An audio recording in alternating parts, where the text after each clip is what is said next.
Good morning. On June 2023, we as a congregation approved the following resolution.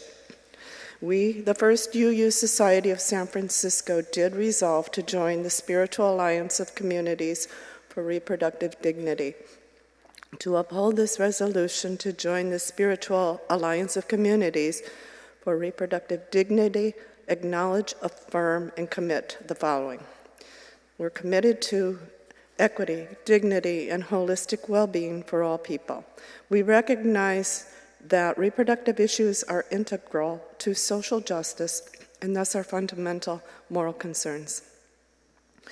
We are fully committed to the flourishing of human lives. We understand that reproductive concerns are inherently linked to intersecting systems of oppression, particularly those of patriarchy, racism, and poverty. We affirm that reproductive health is central to our social justice agenda. We therefore affirm the following guiding principles. All creation is good and includes a beautiful diversity of sacred bodies, sexualities, and reproductive journeys. We respect and affirm the moral agency and bodily autonomy of all people. We vow to work against anything which constrains reproductive rights, especially when the target is women, queer people, gender diverse people, people with disabilities, immigrants, indigenous populations, and people of color. Reproduction is a personal responsibility, and decisions to have children, to not have children, or to end a pregnancy are equally moral. And therefore, the community committed to creating loving, justice-seeking faith community where shame, judgment, and stigma for diverse reproductive decisions and journeys have no place. Supporting the work of parenting and the healthy growth of children in safe and sustainable nurturing communities, and advocating for equitable access to the full spectrum of comprehensive reproductive health care as a moral and social good. We support the fulfillment of reproductive moral agency for all. As part of our commitment to the sacred, the Women's Rights Group has included in your order of service a list of resources for accessing reproductive health care for all community, and to share these resources with anyone in need of access to medical, legal, financial, pharmacological, and psychological support. And these are not all that there are out there, and more will be forwarded to us as we go along. Thank you. I grew up in a labor camp in Watsonville, California. My parents picked strawberries, raspberries, whatever was in season. And like many immigrant families, we worked hard, we stayed close, and we relied on our community to survive and thrive. In that close-knit farm working community, Planned Parenthood was simply where we went for healthcare. It wasn't political, it wasn't controversial, it wasn't debated. It's where I got my vaccinations when I wanted to play sports. My parents went there for their checkups. It was a trusted healthcare provider, a place that treated working-class immigrant families with dignity and respect. I didn't learn about the controversies about Planned Parenthood until I got to college. It was up until then that I learned about abortion care and how essential it was for the people that needed it. Years later, after spending more than a decade doing community organizing work and fighting to ensure people had access to fair elections, healthcare, and advocacy, I found myself in a conversation with a mentor. At the time, she was the CEO of Planned Parenthood Northern California. She told me she needed me to step into the vice president role. My first reaction? Are you kidding me? Hesitation. I immediately recommended a few brilliant women that I knew, women who I thought would be perfect for the job. Because I reflected and I thought to myself, this is a space that belongs to women. I don't want to take that space up. But she insisted, and she's pretty persistent. I went home and I told my wife. She looked at me and said, "Are you kidding? With your experience and what is happening in this country, we need more male allies in this movement." That paused me. Because the truth, whether we want to admit it or not, men also require and are affected by sexual reproductive health care.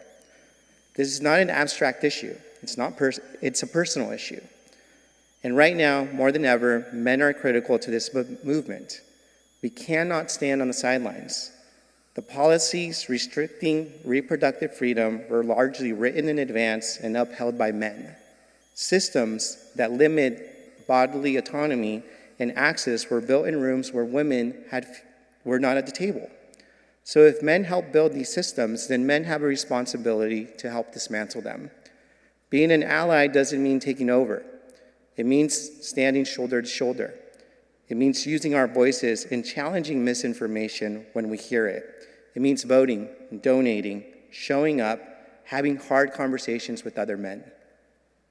It means recognizing that reproductive freedom is not just a women's issue. It's an LGBTQ non-binary issue. It's an economic issue. It's a healthcare issue. It's a racial justice issue, a family issue, but most importantly, it's a human rights issue. When everyone can control their own bodies and their own futures, families are stronger, communities are healthier, economies are more stable. Allyship is not about guilt. It's about responsibility. It's about love. It's about courage. I think back to the labor camp in Watsonville, to my parents waking up early in the morning before sunrise to get ready to pick strawberries, and what our future could have been like if we didn't have access to that reproductive health care and that essential health care that we got at Planned Parenthood. That access shouldn't depend on your zip code, shouldn't depend on your income, and it should not depend on who's in political power. The moment calls for all of us. The time to act is now, not tomorrow, not when it's convenient, not when someone else leads, now. Because the people we love are counting on us, and together we can build a future where sexual reproductive freedom isn't controversial. It's simply care, dignity, and freedom. Thank you. Hi, my name is Judy Strachan, and I'm a member of this congregation, and actually recently retired as a bookkeeper here. So a lot of you probably know my face. But my story is not one I tell very often, and certainly never publicly like this before. So my story, my reflection is about what happened to me years ago before Roe v. Wade. And you might be sitting here going, oh my God, that's so out of date. But it's not. This exact same things are happening today as were happening before Roe v. Wade. And many women in the country right now are experiencing the same sorts of issues. I was in my first semester of college in Western Illinois and found myself unexpectedly pregnant. At that time, abortion was only legal in a very few states. I did not want to tell my parents, of course not. You know, they were going to insist I drop out of school and have the baby and get married, and I knew that would not be the right thing for me at that time in my life. The process, though, of finding an organization that actually did abortions that I could get to and and getting an appointment took a few weeks. It wasn't easy, especially back then. But I managed to get a list of abortion clinics from an organization called Population Control. The nearest clinic to where I was at Madison, Wisconsin. I called the clinic and got an appointment for 2 weeks later. I was to call the clinic the night before my appointment to confirm. I called from the bus station as I was leaving for Madison. To my great distress, I was informed, standing in a bus station phone booth, that the clinic had been closed the day before, and I was given a number for a clinic in New York City. So I left the phone booth, got a ticket for New York, and set off with my boyfriend. We arrived in New York City the evening before the appointment. It took 12, 14 hours to get there. I had to do my prep for the procedure in the bathroom of the bus station. We also had to spend the night in the bus station because we only had enough money to get there and pay for the abortion and not to get home. We were going to have to hitchhike. At the clinic the next morning, the person registering me was clearly worried about my youth and asked a lot of questions about how I got there and how I was getting home and all these things. And when I described my journey on the bus, taking, forever, and my lack of funds to get home and the plan to hitchhike, she excused herself for a few minutes and came back and asked if I could make monthly payments over 6 months so I would have funds to take the bus home. Her care and concern actually still brings tears to my eyes to this day because it was such an emotional thing. It was such a difficult decision and such a hard journey.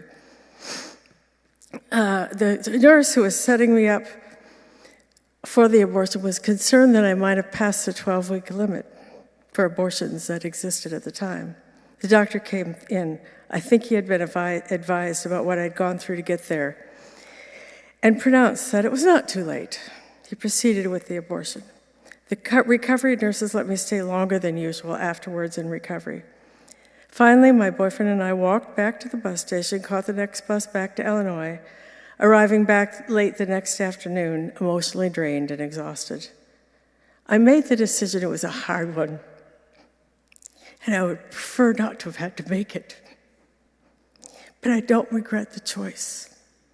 I know my life otherwise would have been much different and much more difficult.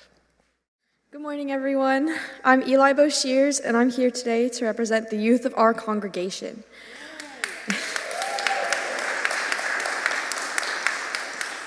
I've always been told America is about freedom. I hear it in class and on TV, social media. My generation is told we can make choices, we can be what we want to be, we have freedom. But when it comes to girls and women in this generation, that freedom suddenly has limits. Other people decide for us, people who don't know our life. I grew up in Texas where abortion is almost completely banned now that Roe v. Wade has been overturned. That means girls my age could be forced to stay pregnant even if they're scared or not ready, no matter who the father is, even if it endangers their health. Doctors can get punished just for helping. It's not protection anymore, it's control.